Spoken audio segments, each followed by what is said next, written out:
بسم اللہ الرحمن الرحیم.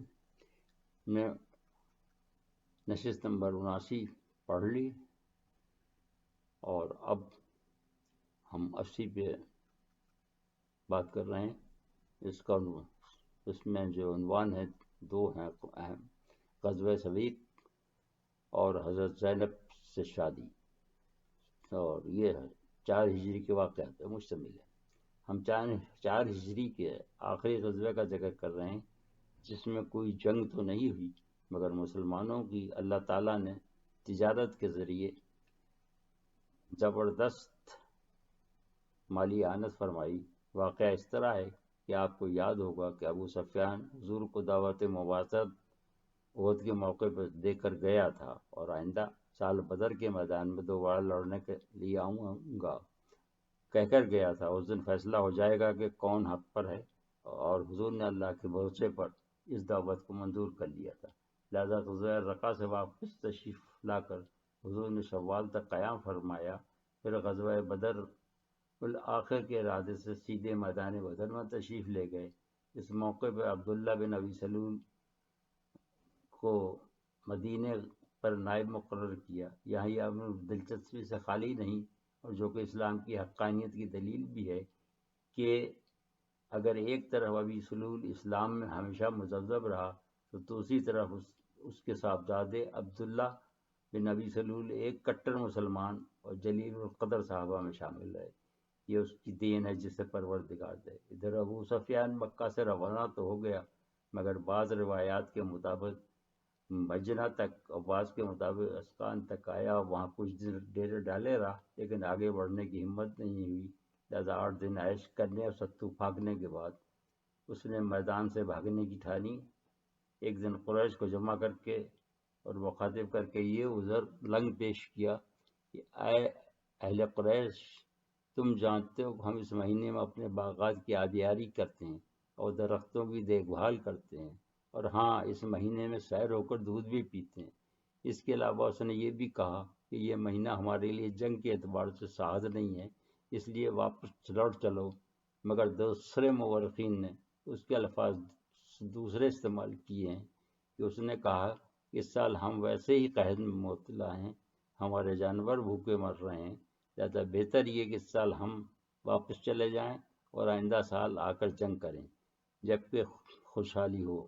اس خطاب کو اگر اس کے ساتھ ملا کر دیکھا جائے کہ اس غزوے کے نامی غزوہ سویق پڑا تو اس کا دوسرا والا بیان زیادہ صحت سے قریب دکھتا ہے، جس سے ظاہر ہوتا ہے کہ ان کو اس سال قحط نے بطور عذاب الہی گھیر رکھا تھا اور دل دہلے ہوئے تھے.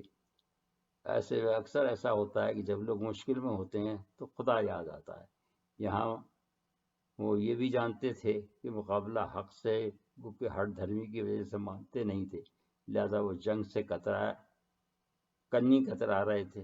ورنہ اگر وہ مہینے کے حرمت کا احترام کرتے کہ شوال میں جنگ منع ہے تو غزوہ بدر اول کے موقع پر انہوں نے رمضان کا خیال کیوں نہیں کیا، جبکہ غزوہ بدر اول ماہ رمضان میں ہی وقوع پذیر ہوا. اور آپ جانتے ہیں کہ صحراؤں کے لوگ ستو جب ہی پھاگتے ہیں جب ان کے پاس کھانے کی کوئی اچھی غذا نہ ہو. چونکہ ان کے پاس زاد راہ کے طور پر صرف سویق یعنی ستو ہی تھے، اس لیے اس غزوے کا نام بجائے غزوہ بدر الآخر کے غزوہ سویق زیادہ مشہور ہے، واللہ عالم. لہذا جس طرح اس نے صورت حال پیش کی اس سے کفار کی ہمت بھی ٹوٹ گئی اور انہوں نے بھی واپسی میں ہی بہتری سمجھی اور وہ اپنے ہمراہیوں کے ہمراہ واپس مکہ چلا گیا. اس موقع پر حضور کے ہم رکاب بعض مورخین کے مطابق 1500 صحابہ کرام تھے. ادھر جب بنی زمرہ نے دیکھا کہ حضور صلی اللہ علیہ وآلہ وسلم پڑاؤ ڈالے ہوئے ہیں تو تشویش ہوئی کہ وہ معلوم کریں کہ حضور کے ارادے کیا ہیں. قارئین، آپ کو یاد ہوگا کہ غزوہ ودوان کے موقع پر اس قبیلے سے صلح ہو گئی تھی اور یہ حلیف بن گئے تھے. اس کے سوال پر حضور نے جواب دیا کہ ہم قریش سے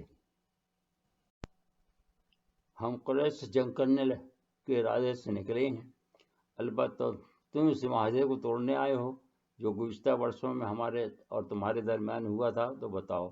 اس کے جواب میں مخشی بن عمرو زمری نے جواب دیا کہ ہمارے ذہن میں معاہدہ توڑنے کا کوئی خیال نہیں ہے، اور نہ ہم نے ایسا کبھی سوچا ہے نہ سوچیں گے۔ میں تو صرف آپ کی آمد کا مقصد معلوم کرنے آیا تھا، لہذا حضور صلی اللہ علیہ وسلم نے اس قبیلے کے بھی مخاصمت سے جب مطمئن حضور صلی اللہ علیہ وسلم اس قبیلے کی بھی مخاصمت سے مطمئن ہو گئے تو یہی مناسب سمجھا کہ مدینے واپس چلا جائے۔ لیکن اس دوران وہاں سے گزرنے والے قافلوں سے جو تجارت ہوئی اس سے اللہ تعالیٰ نے سب کو مالدار کر دیا، جو اس آیت سے ظاہر ہے جو اس موقع پر نازل ہوئی۔ سن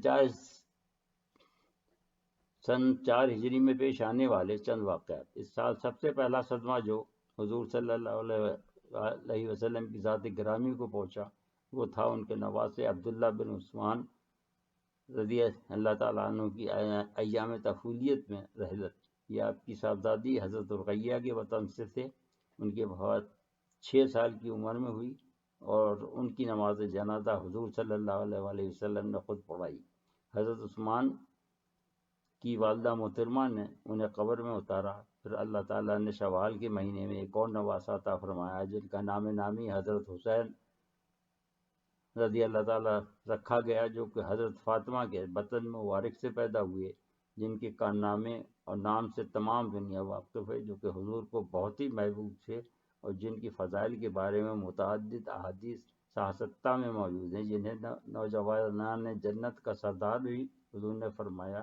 غالباً یہ اسی صبر کا صلہ تھا جو کہ اپنے نواسے عبداللہ ابن عثمان کی رحلت پر حضور نے فرمایا۔ جیسا کہ آپ آگے پڑھیں گے کہ حضور صلی اللہ علیہ وسلم کی ایک حدیث ہے جس کے راوی ابو سلمہ ہیں کہ حضور نے فرمایا کہ اگر کوئی مومن مصیبت پر صبر کرتا ہے تو اللہ اس کو اس سے بہتر متبادل عطا فرماتا ہے۔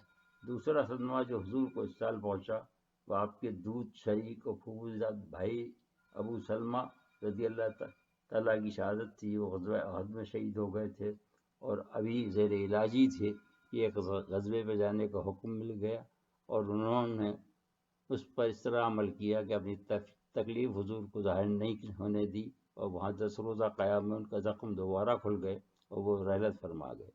انہوں نے اور حضور نے ابو لہب کی لونڈی صوبیہ کا دودھ پیا تھا اور وہ حضرت عثمان بن عفان، ابو عبیدہ اور ابن ارقم کے ساتھ اسلام لائے تھے۔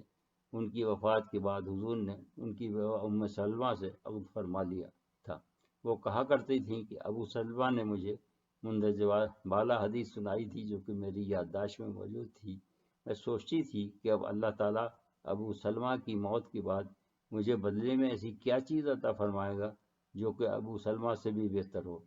جب حضور نے مجھے پیغام بھیجا تو مجھے احساس ہوا کہ اس نے تمام عالم میں سب سے بہتر شعور عطا فرما کر میرے صبر کا صلہ عطا فرمایا۔ اسی سال حضور نے ام المومنین حضرت زینب بنت حزیمہ سے عقد فرمایا جن کی داد و دہیج کی بنا پر انہیں ام المساکین کہا جاتا تھا، اور رمضان المبارک میں ان کی داد و دہیج بہت بڑھ جاتی تھی، مگر ان کی رفاقت حضور کو صرف چند ماہ ہی حاصل رہی اور وہ اسی سال دار مفارقت دے گئیں۔ یہ اس سال کے کچھ واقعات تھے۔ ہم انشاءاللہ اگلی نشست میں 5 میں داخل ہوں گے جس میں غزوہ خندق پیش آیا، وہ کہ یہودی اس موقع پہ پورے عرب کو مدینے پر چڑھا لائے تھے، مگر اللہ نے اپنے فضل سے اس میں بھی مسلمانوں کو بغیر لڑے کامیاب کیا، صرف چند لوگ شہید ہوئے۔